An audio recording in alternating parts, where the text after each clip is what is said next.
great to see people joining. We will be starting officially in a few more minutes. We're just going to let everybody get online. My name is Lauren. I'm coming to you live from Tokyo with some of my team members. And you can also see Paul in your screen, the head of the Japan America Society Dallas-Fort Worth, our hosts for today.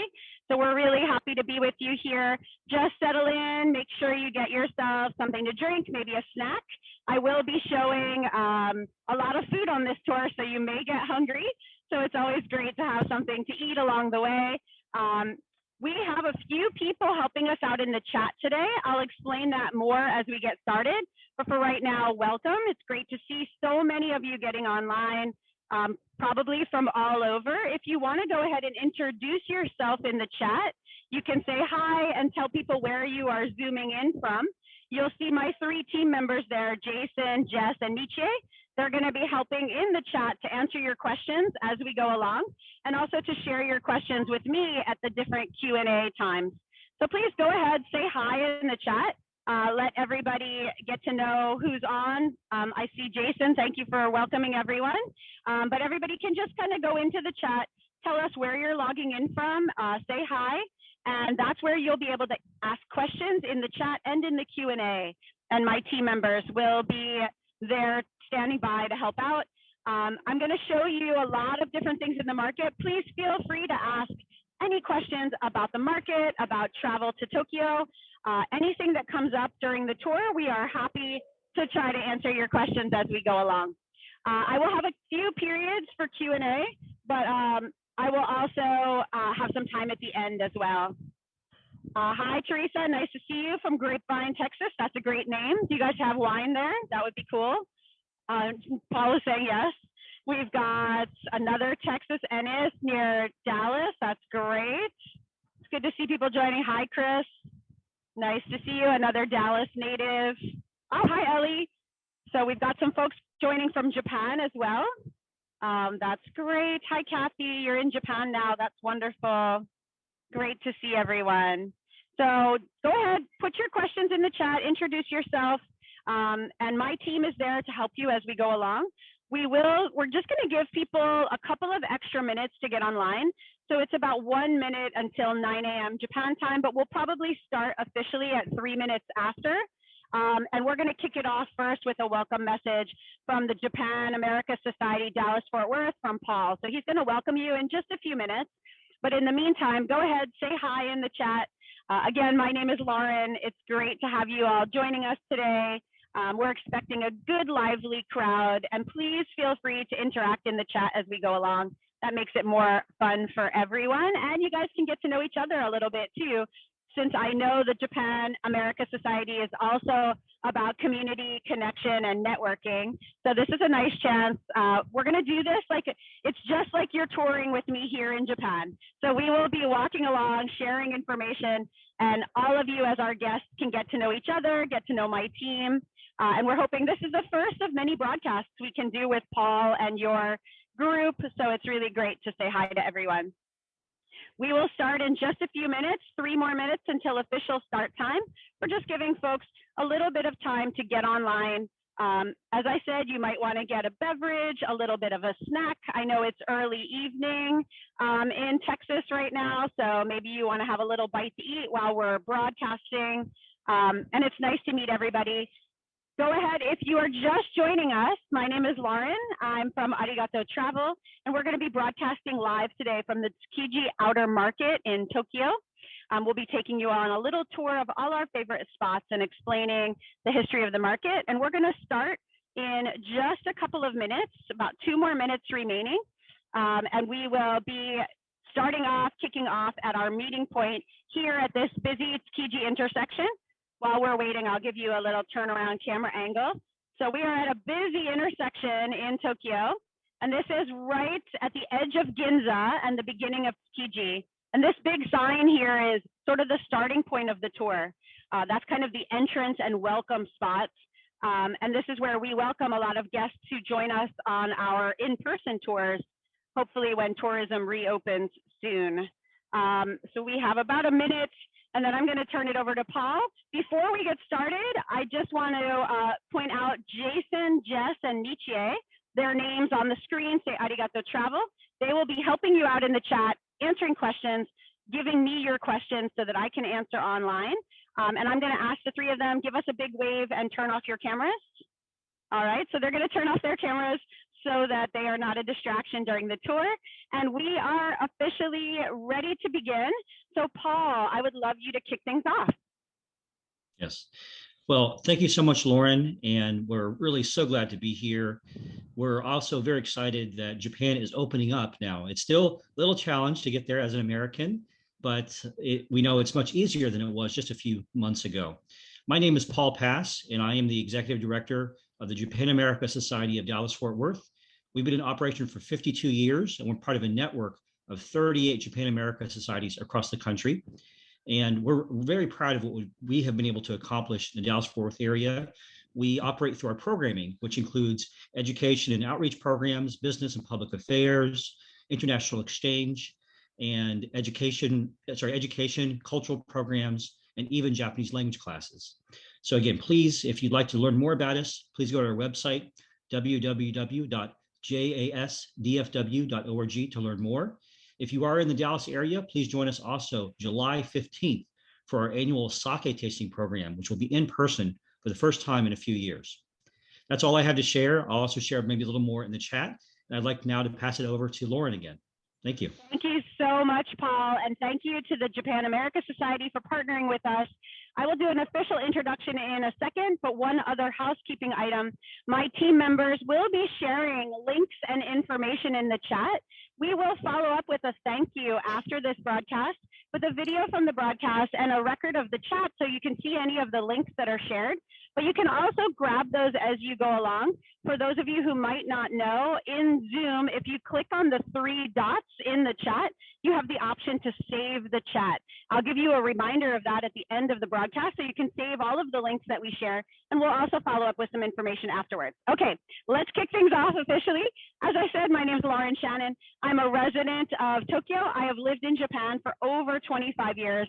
I'm super passionate about Japan and Japanese food, and I'm really excited to share with you today one of my favorite locations in the city of Tokyo, probably in the whole country of Japan.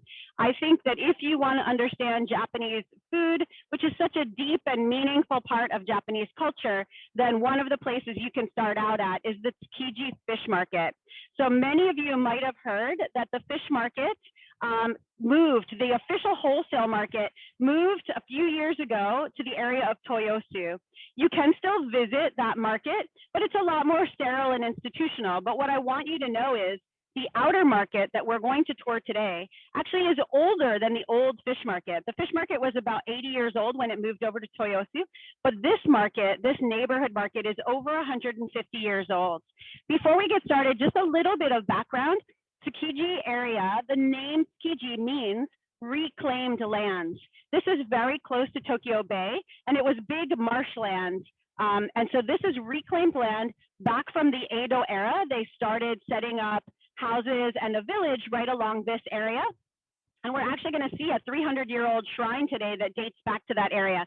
This particular market grew up about 150 years ago. It still remains super vibrant. And one of the cool things about the Tsukiji market and the outer market area is that it's welcoming to both locals, chefs, and then of course, tourists and visitors. So the pricing is still great.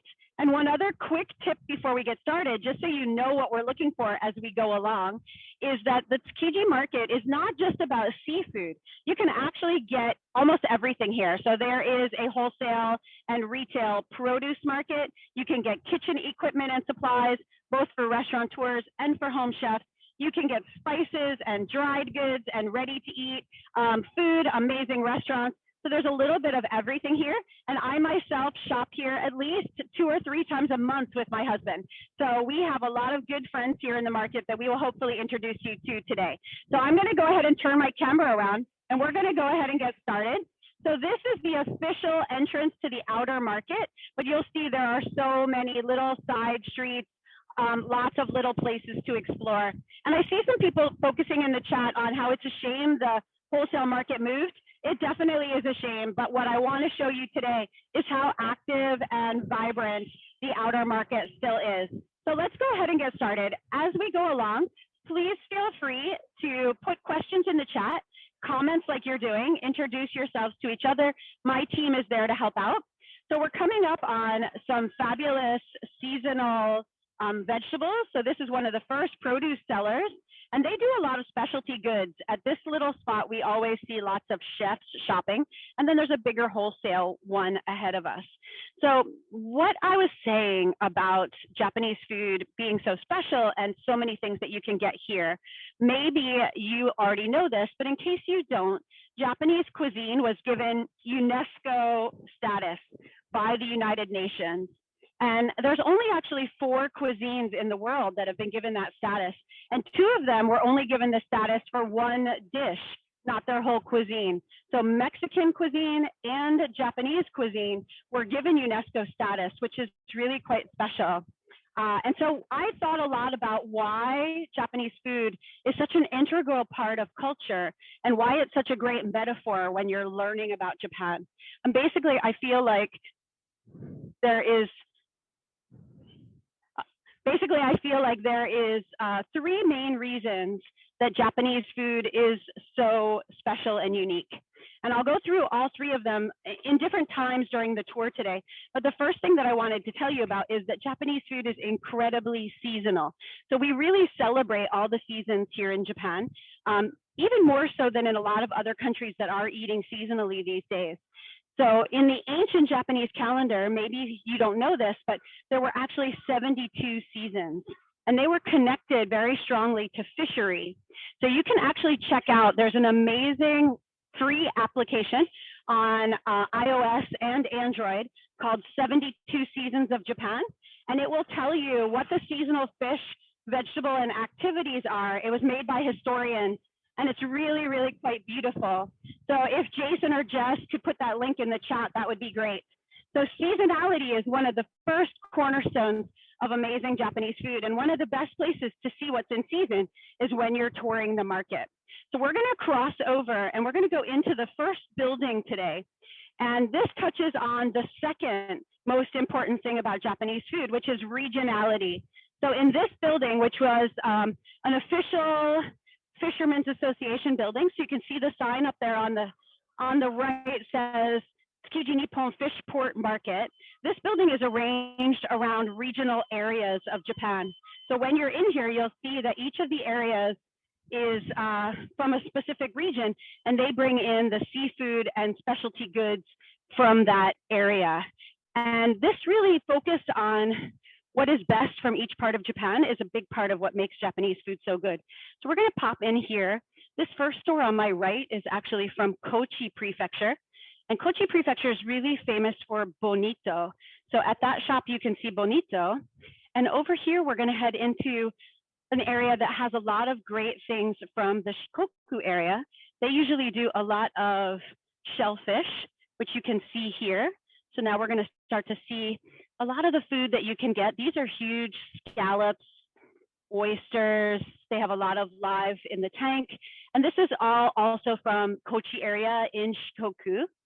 And then if we come on over here, you can see that there is from this area, also in Kochi, it's clam season and these really interesting shrimp. So you can buy both live and frozen seafood, lots of places across the market.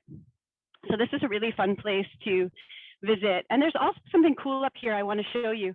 When you come and visit us in the future, this little area here, with this big, bright, colorful sign, this is actually called the Tsukiji Diner. Maybe some of you watch Tokyo Stories or Midnight Diner, but this is the Tsukiji Diner. And actually, you can come here and you can bring your catch that you've bought in the market and they will cook it for you here, or they will make a seafood bowl from what they have. But you can actually bring your fish and the chef will prepare it for you. And another really cool thing that they added was this sake tasting bar.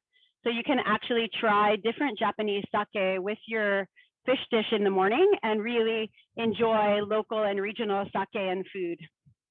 All right, so that's just a little view of this building. Another thing to check out when you're here is this great resource center for visitors. So there's an amazing map of all of the shops in the area. this area has a currency exchange, so you can actually get money, and the wonderful Tsukiji Information Center. And these guys are so helpful.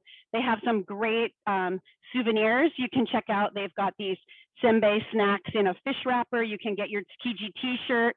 And one of my favorite things is this little fish market carry bag. So you see Hello Kitty there, and she's dressed up like one of the auctioneers at the tuna market. So this is a great place to stop when you hit the market and find out more. And you can actually pick up a map here. They've got a map in English and in Japanese and in other languages as well. So make sure you make a stop at the information center. So I'm taking you along the course that I normally go shopping so that I can share a couple of my favorite little hidden surprise gems that you can experience along the way in the market. But I just want to, while we're walking to the next stop, I just want to check if anyone has any questions so far. Panelists, are there any questions in the chat? Not yet? Can you guys hear me okay? No questions for now. Okay, that's fine. All right, so don't forget, you can put your questions in the chat. Anything you want to know more about, just let me know. So far we've talked about seasonality and regionality in Japanese food. There's one other thing that I'll tell you about in a few minutes. But first, let's take a look at some of the other fresh seafood in the market.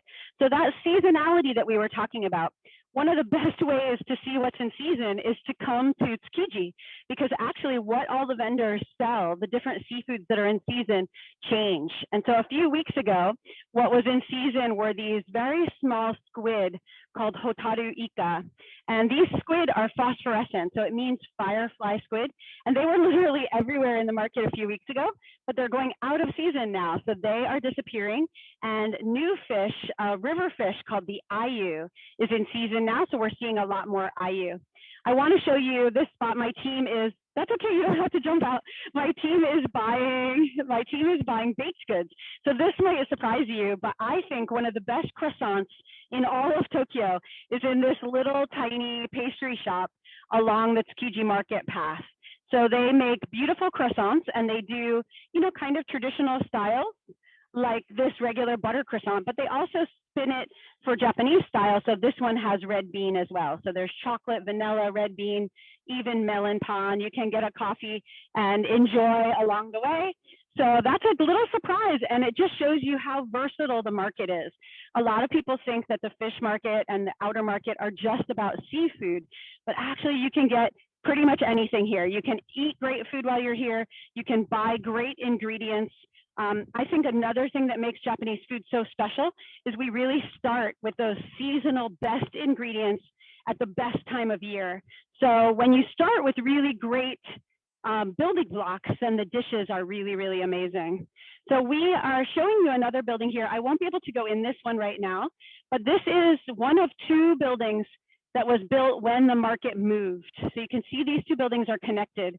And this is the regional sort of like semi-wholesale market. So they took applications from the over 700 vendors at the old Tsukiji market of people who wanted to remain and keep the culture alive here in Tsukiji.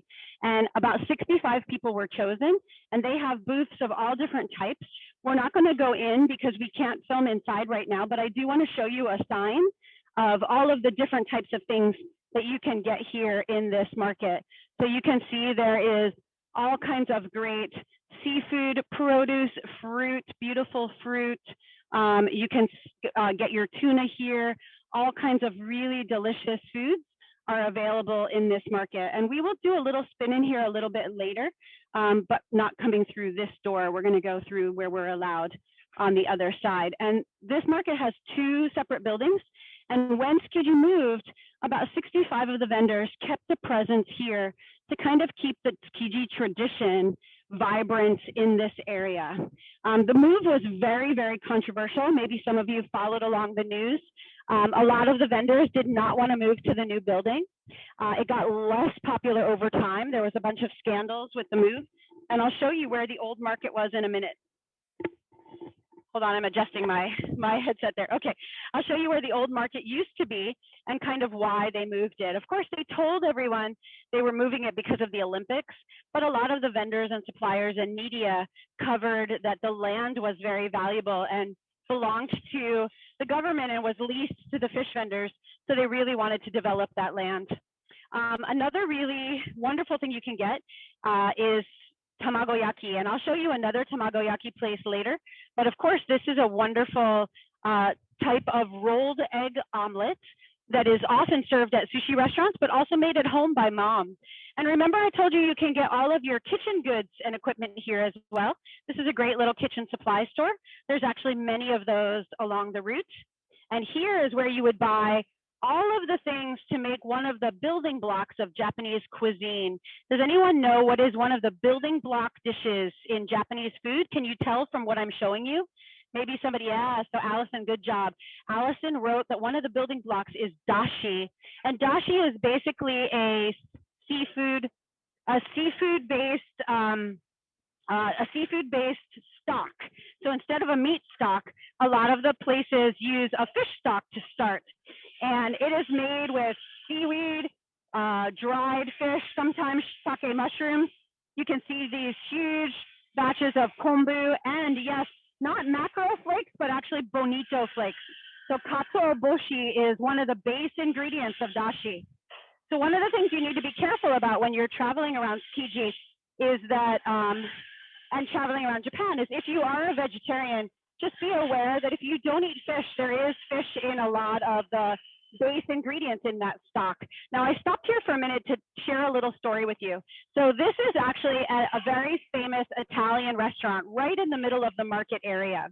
So one thing I would encourage you to do when you come to Japan is also try international food in Japan.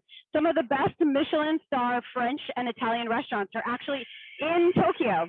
And the chefs go overseas and study and come back and open their restaurants here. And this little restaurant actually gets quite a lineup. They take reservations and then they have a waiting list. And the story I want to share with you is, here's my pro tip when you come to visit Japan.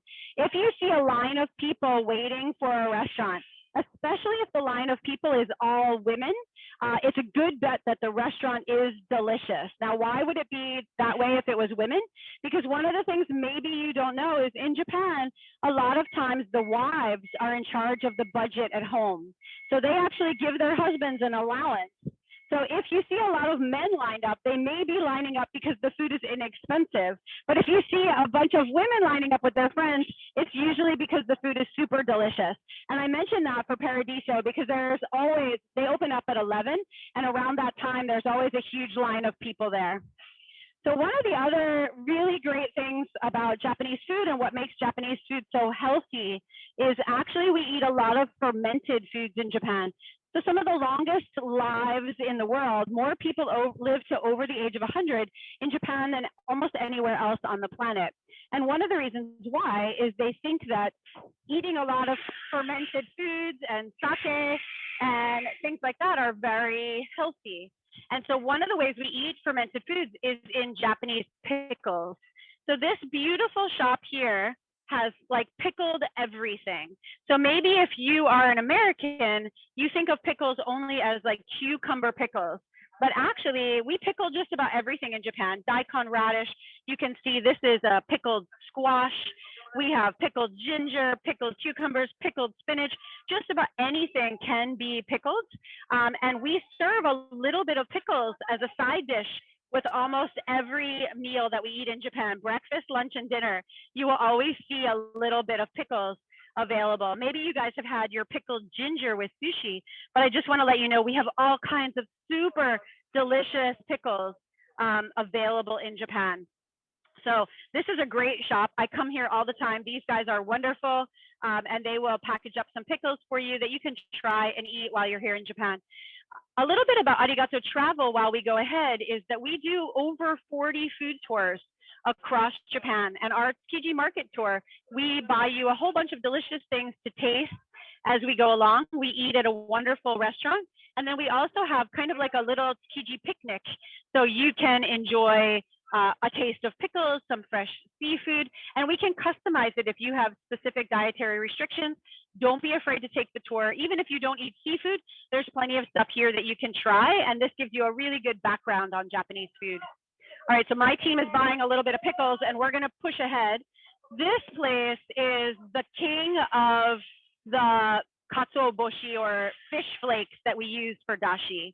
So you can actually see here, when you prepare the katsuo, it makes this hard block. So this is actually a fish. It's amazing. And if you could feel these here, I'll touch the one wrapped in plastic. This is like hard as wood. So it's made in this real, oh, don't touch the plastic only. So these are made of fish, and they're dried and smoked and dried again over many, many hours. And this is actually in the Guinness Book of World Records as one of the hardest foods on the planet. So it actually feels like a block of wood. And after you buy this katsuo, the traditional way would be, if you see this little illustration, you can see this little boy, and he's using something that looks like a planer or wood shaver. And so at home, you would have this block of wood with a little blade on it right here. This is the little blade, and you would shave the fish flakes until they looked like, let's get a good one to show you, till they look like this or this. So, and then you use those in the dashi. Oh, this is a really good one, bigger flakes. Thanks, Norma. So actually, one of the first jobs that grandkids often do over at grandma's house is learn how to shave the katsuo. Now, at a big production place like this, they have a machine that does the shaving, but there's one other important thing I wanted to show you here. So the most important fish that is sold in the market is the bluefin tuna. In Japanese, this is called maguro, and maybe you have had this at your sushi or sashimi place.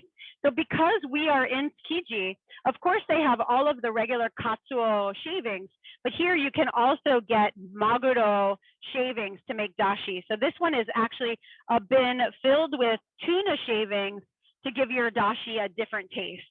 So this place, I wish you could smell it. I wish we had smell-o-vision, because it has this great seafood smell that is just really quite lovely. And usually over here on some days, oh, you can see it today. Hold on. Let's pop over here. So you can see they are starting the first step of processing the fish in this big tumbler. They smoke and shave all the fish here. And this is where both home cooks and chefs come to get their very key ingredient of dashi. A lot of people visit Japan and then they want to go home and make Japanese food at home. And when they do it, even when they're following some basic recipes, it tastes a little different. And that's often because the dashi is missing. So you really want to include that flavor. Now, I remember I told you I'd show you where the old market was. So this big white wall here used to be the entrance to the old wholesale fish market. It was the largest fish market in the world. It still is over at Toyosu, and they do over 5 billion USD. And they have over 700 fish suppliers, and they sell between 400 and 800 different types of seafood depending on the season. And if you look across the river there, you can see those tall high-rise condominiums. That's part of the reason why the market moved, because this land is really valuable and it's along the Sumida River. And so people want to develop housing, which is always a very profitable real estate business here in Japan. Now, the old market had a very special characteristic. It was built in 1935 after it moved to this area. The original fish market used to be in Nihonbashi area, the very center of Tokyo. It grew up organically during the samurai era, but after the 1923 Great Kanto earthquake, the market was destroyed. And so they wanted to rebuild a purpose-made market, and they moved it over here to Tsukiji. And one of the things that was really cool, this is the logo for that intermediary building I showed you, and you see the blue design in the back of that logo. If you can see that design is actually, it is cobblestones. So if we take a look at that, you can see that that is cobblestones, and the original fish market when it moved here was built with cobblestone floors. So they kept it in that logo just as a reminder to people about the old market. So we're going to pop in and just look at a little bit of seafood in that intermediary building. And let me put my mask back on so I don't disturb anyone. So one of the things that you want to check when you go into these buildings is there's signs on a bulletin board that shows you what's in season and also what's on special right now at these different booths. And we're just going to come into this front entrance a little bit and show you some of the beautiful seafood on offer at Tsukiji. So this is all prepared. You could just take this home right away and cook it. And over here on the right is a tuna supplier. So they're busy cutting down gorgeous tuna steaks for all of the sushi and sashimi chefs. And you can see all the beautiful cuts of lean tuna. And then this is that beautiful otoro or fatty tuna. So you can take a look at all of the beautiful things on offer. And we do use all the parts of the fish. So another thing you can see, there's these great, this is only 250 yen, and it's all extra parts of the fish that you could use in fish stock and soup. You can buy one of my favorite parts of the tuna is the tuna collar. So this is like the collar at the top of the tuna, and that makes delicious. They do that in sort of a teriyaki style with a sweet teriyaki simmered sauce. So you can see a lot of different amazing fish here. This is one of my favorite vendors that I visit all the time. Ohayou gozaimasu. They have an amazing selection. You can get the best seafood here, swordfish, salmon, sea bream, all kinds of delicious fish. And that is all for cooking style, but you can also come over here and buy beautiful cuts of tuna, already prepared sashimi.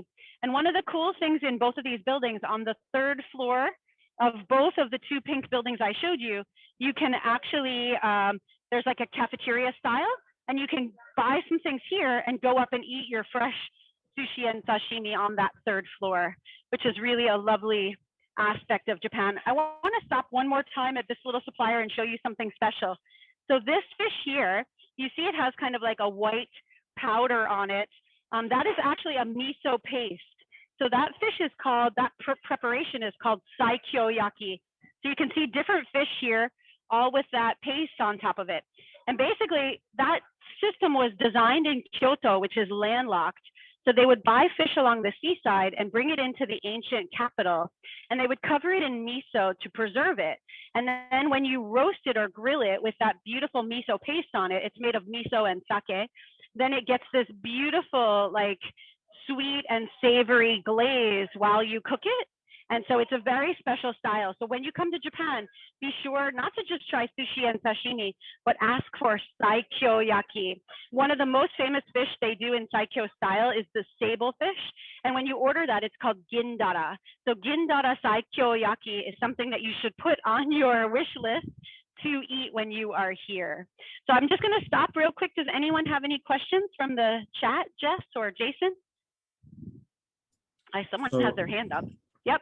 Leah was saying that she's learning kanji and wants to know what the most common kanji that you find helpful to know while shopping. So you should know the two different kanji for prices. So there's an old kanji for yen, of course. You should also try to learn the kanji for the different numbers, because especially when you're shopping in an old school area like Tsukiji, sometimes they will actually write the prices in kanji, not in numbers, not in Roman numbers. So know those.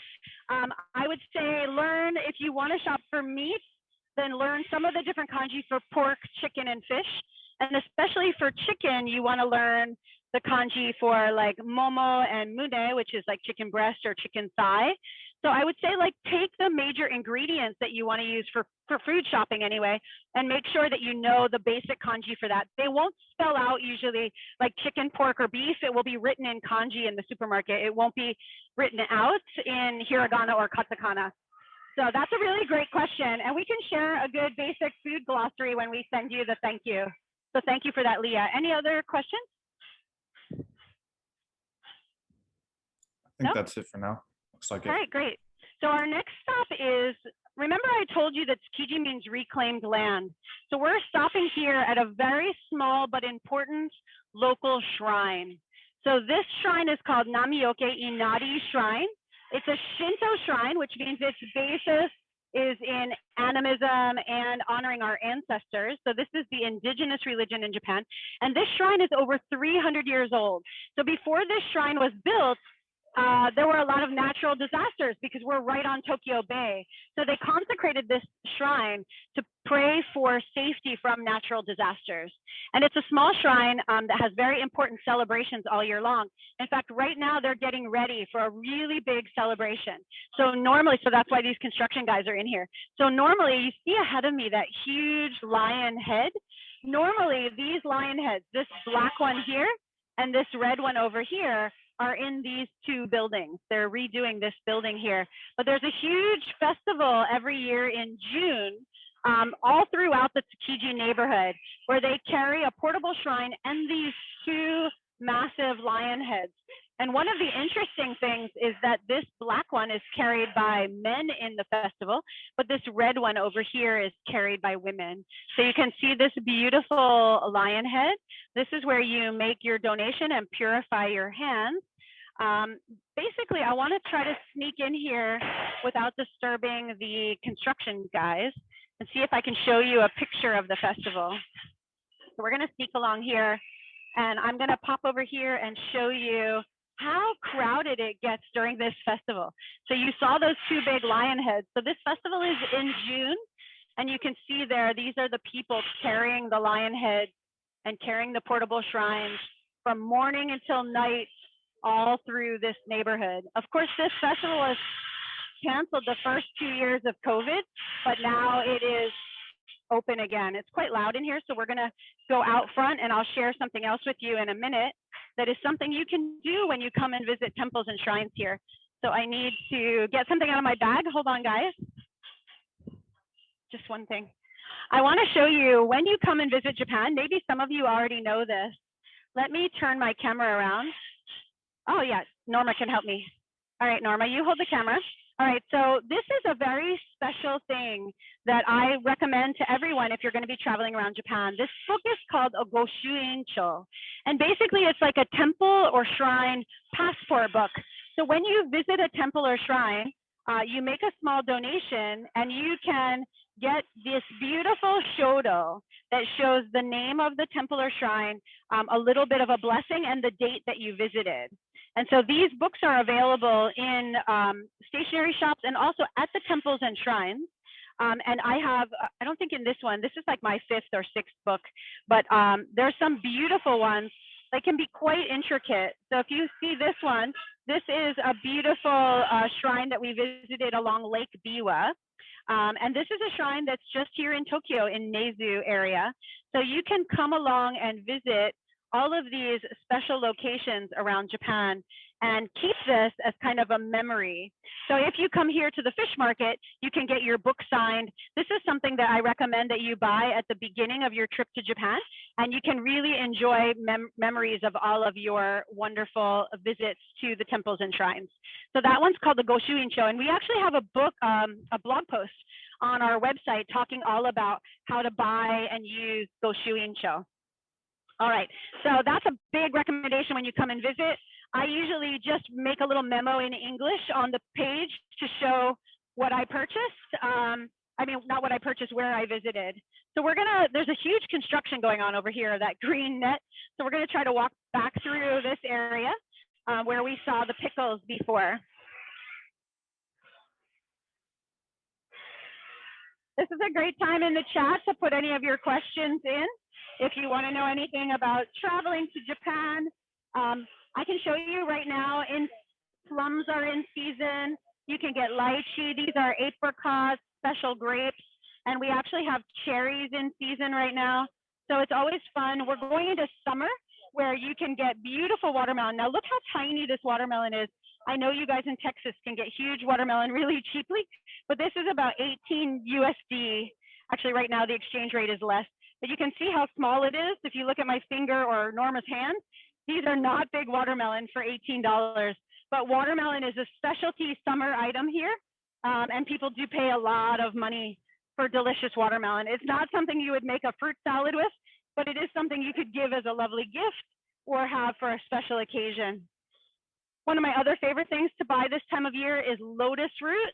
So look at these beautiful, they're called renkon in Japanese. Those ones are pickled. But lotus root is delicious. It can be fried, it can be pickled. It's got a beautiful crunch. It's very healthy for you. So that's another thing to look out this time of year. The lotus blossoms are coming soon in July. And before those blossoms happen is when they harvest a lot of the lotus roots. I love little surprises like this in Tsukiji. This is a teeny tiny coffee roasting house that's been here for decades. They're over 50 years old in the market. So you definitely want to dig in and try to find all the little hidden gems. Really soon we're going to go down some of the smaller side streets.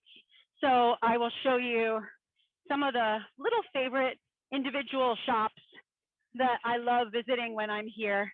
Almost all the businesses here are family owned.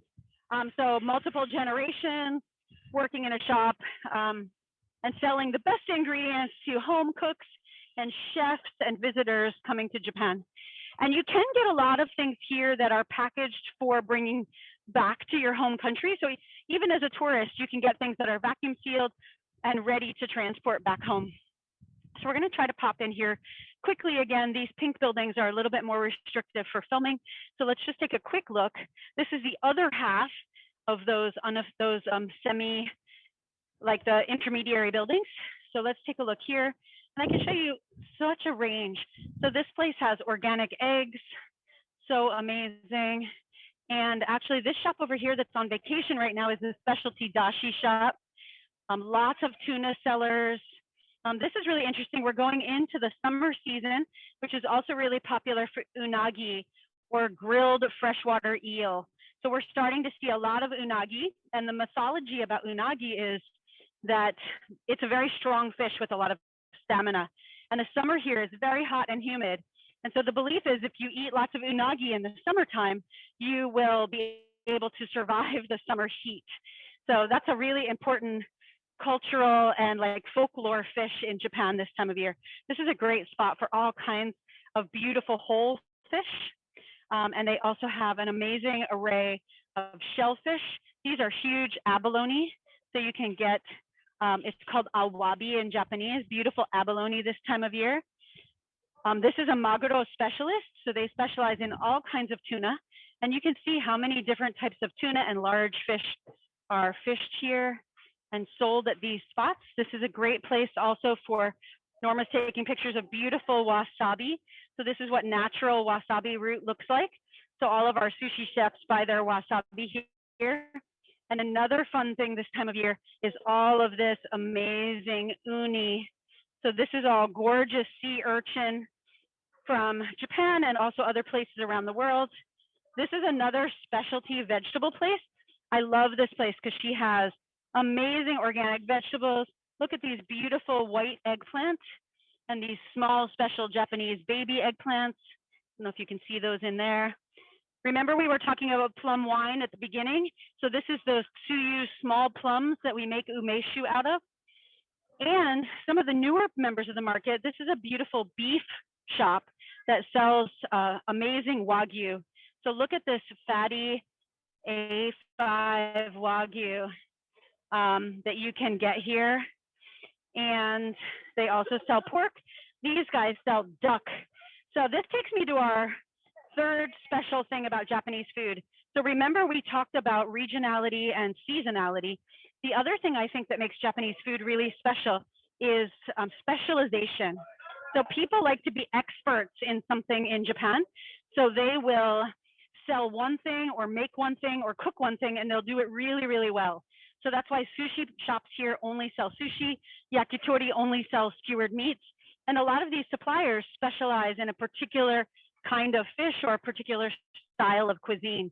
And that specialization just raises the bar. So people take so much pride in their work. This is a wonderful tuna supplier here. She's cutting some beautiful tuna steaks. They're also scraping the bones. We use all of the tuna as we go along. And in the morning, they will do a whole tuna cutting here. So this is the end of today's tuna they're cutting up. And you can see more of the beautiful tuna steaks in this great showcase. So this is a stop where in the morning you can come here and actually see them preparing a fish. And if you check, look at this huge long tuna blade. So this knife that looks almost like a sword is used as part of the process of breaking down the tuna. Some other interesting things you can buy, these prepared octopus tentacles. Remember I told you that ayu are popular now? These are little river fish, really sweet river fish, only eaten in the summer. Ayu season starts in June and goes through July. So people are out fishing for ayu now and having a good time. So that's a really fun one. And a lot of times ayu are caught, skewered, and grilled over charcoal. So that's a really kind of traditional activity in the summer. This shop has expanded recently. This is a great place to come for all kinds of beautiful things to make dashi, like we saw before. This kind of dashi that's kind of dried and hardened, you can eat this almost like Parma ham. Look at how rich and thick that looks. So that's very much like Parma ham. But look at how many different soy sauces you can get and different dressings. This is kind of a yuzu ponzu that you can have with fish or with gyoza dumplings, super delicious. All kinds of vegetable dressings, specialty soy sauces, konnichiwa, lots of different types of seaweed. So this would be delicious to use in salads and in your dashi. So all kinds of specialty goods you can get here. Japanese peppers, if you like a little bit of heat, nothing like your Tex-Mex heat in Texas, but you can add a lot of different flavors by shopping for all the basic ingredients in the market. And these folks over here are another Saikyo Yaki specialty shop. So remember I told you about that miso sake paste? All of these fish are prepared in that paste, and then you just go home and put them under the broiler for a few minutes, and you have these delicious fish with a beautiful sweet and savory glaze. So we're going to leave this building. As I'm walking out, does anyone have any questions? We have about 15 minutes left on our tour, so I just want to make sure I get to answer any of your questions as we go along. Any other questions from the chat? If you have a unagi recipe. Oh yeah, so the most important thing about unagi is the sauce, right? So here's my advice. You can actually buy prepared unagi sauce, even on Amazon.com. It's not hard to make. Most of the sauces in Japan use like soy sauce, sugar, mirin, and cooking sake in different proportions and like reduced down to a sticky sauce. But you can also buy really good unagi sauce.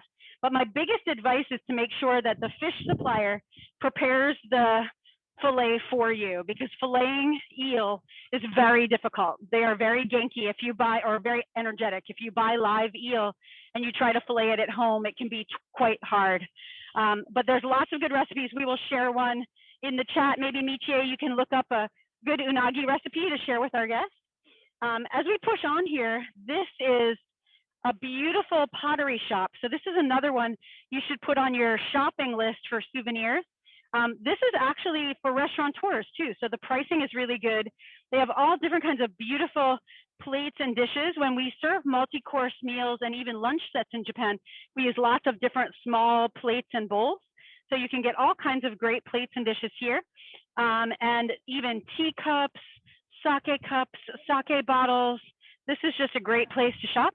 And if you want to shop here, but you don't want to carry around some heavy pottery all day while you're touring in Japan, they actually have a 1-coin service here. You can pay 500 yen, 1 coin, and they will wrap everything up really well and send it right to your hotel.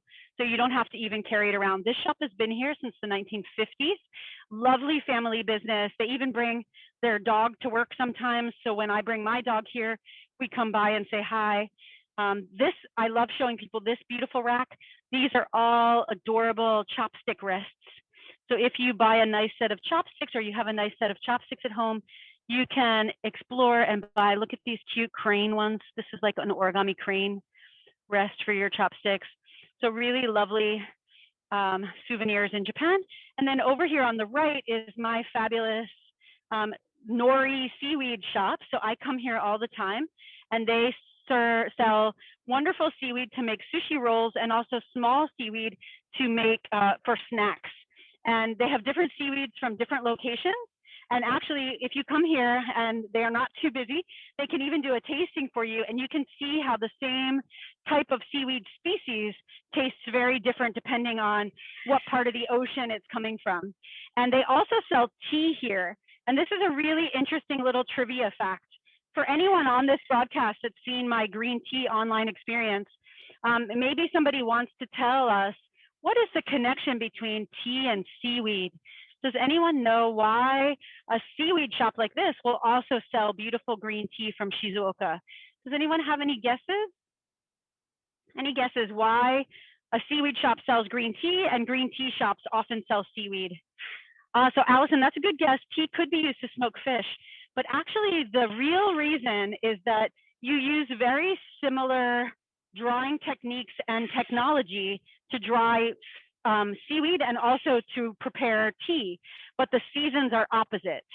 So the tea people are really busy in the spring and early summer, and the seaweed people are really busy in the winter. So they would share technology and resources to dry both ingredients and sell them together all year long. And that history goes back about 500 years. This is our wonderful seaweed producer. Definitely come by and say hi to him. They are right next door to the beautiful pottery shop. So definitely come by there.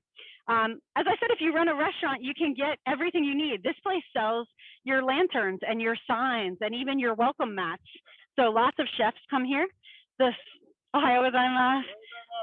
shop here is all dried goods. So remember I told you you can get all your beans and you can get spices. And here you can also buy different types of miso. So everything you need to cook Japanese food and even international food, you can get a lot of great ingredients here. Now, I usually forget to cover the sushi at Tsukiji. So this is a good place to show you. There are sushi restaurants literally everywhere through the market. And when you come here, you can get a beautiful set of different types of sushi. So you can get a set menu. You can also get something I'll show you in a little bit. You can get grilled fish if you're not into raw fish. But I also recommend trying something called chirashi sushi, which is, the literal translation is scattered sushi. And so it's like small bits of fish over rice. And that's the best way to try lots of different seafood at the same time, really beautiful, fresh sashimi. So here's another little sushi shop. You can peek in there, see the little counter and the kitchen. It's very tiny, but look at all the wonderful fish they have here. You can get your sea urchins, sea eel, clams, sushi sets, all kinds of delicious, crab is in season right now. Look at that beautiful crab.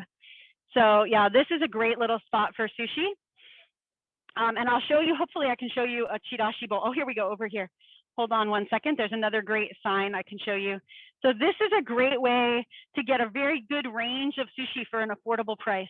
So this is called chirashi sushi, and that means scattered sushi. So it's sushi rice with different types of sashimi on top of it. So if you want to try a lot of really high quality fish for an affordable rate with rice, that's kind of the best way to do it, is try your chirashi sushi bowl. We're going to push on just a little bit further, and then we're going to have a little bit more time for questions. So get those questions in your head now.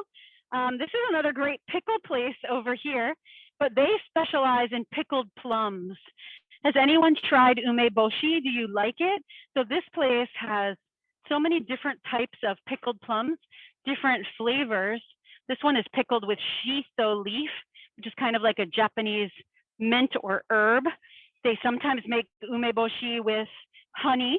And look at this really special one with gold leaf. This is premium umeboshi with a little bit of edible gold leaf on top of it. So this would be for a really nice special occasion. And right next door to the umeboshi place is my favorite knife shop in the Tsukiji market. So there are basically 4 knife sellers in this market, all of them very traditional.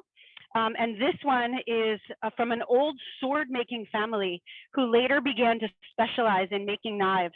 And so you can get all of these beautiful fish knives here, all the way from these gorgeous yanagi, which are tall sashimi cutting knives, to smaller all-purpose and fish knives. And does anyone want to guess what these big square knives are for down here? Anyone want to guess in the chat what you would use this square blade for? Any guesses? Mincing. So that's a good guess, Allison. Vegetables, very good, Summer. So a lot of times you'll see this kind of knife in China or other places in Asia, and it's meant for cutting meat, cutting through the bones of chickens or goose.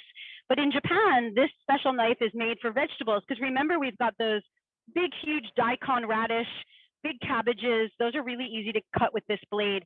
One other thing I wanted to show you is that all of the knives at this shop are Japanese steel, different kinds of Japanese steel, but they have 2 different types of handles. This style over here is a Japanese handle, and it's hollow. So the knife blade point comes down inside the handle, and you can replace the handle. And this handle is much lighter. So ergonomically speaking, all the weight is in the blade, which is super useful. But they also sell, if you're more comfortable with a Western style knife, they have the same series of knives here with Western handles, which are riveted in place. They can't be really replaced.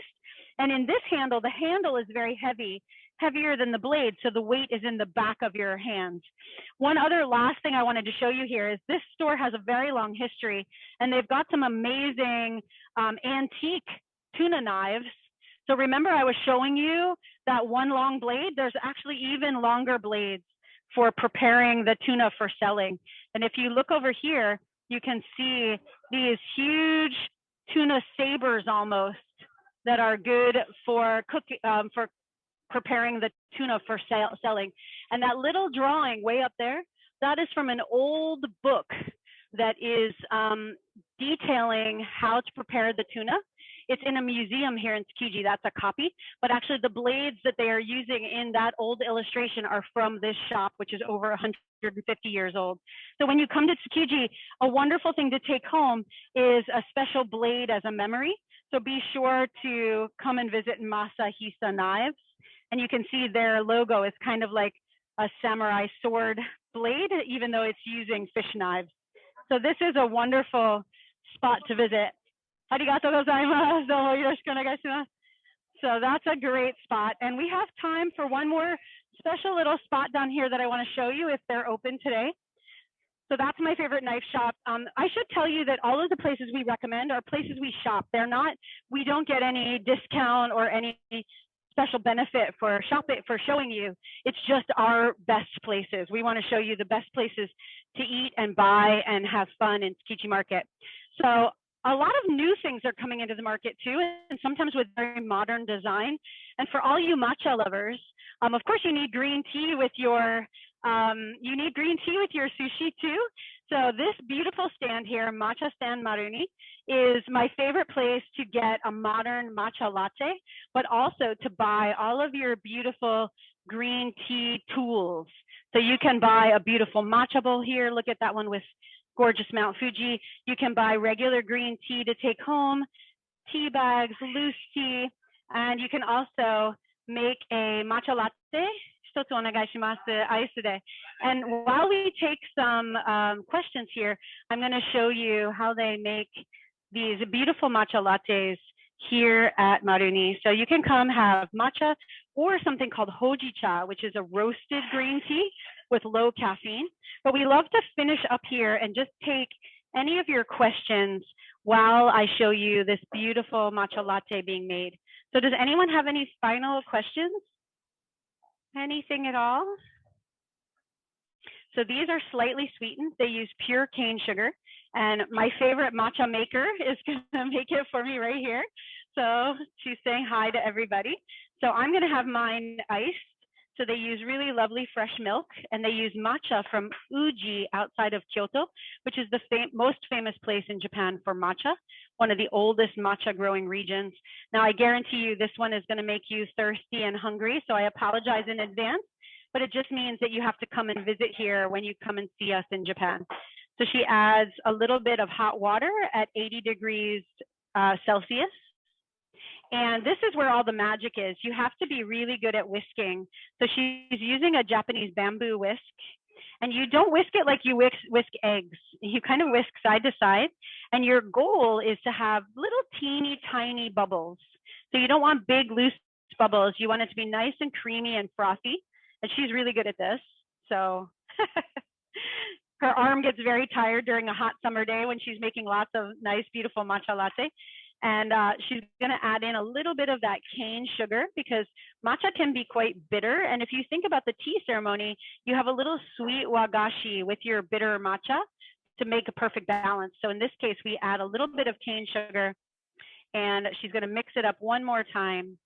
And then we're going to give you the money shot where you can see the matcha being poured into the glass.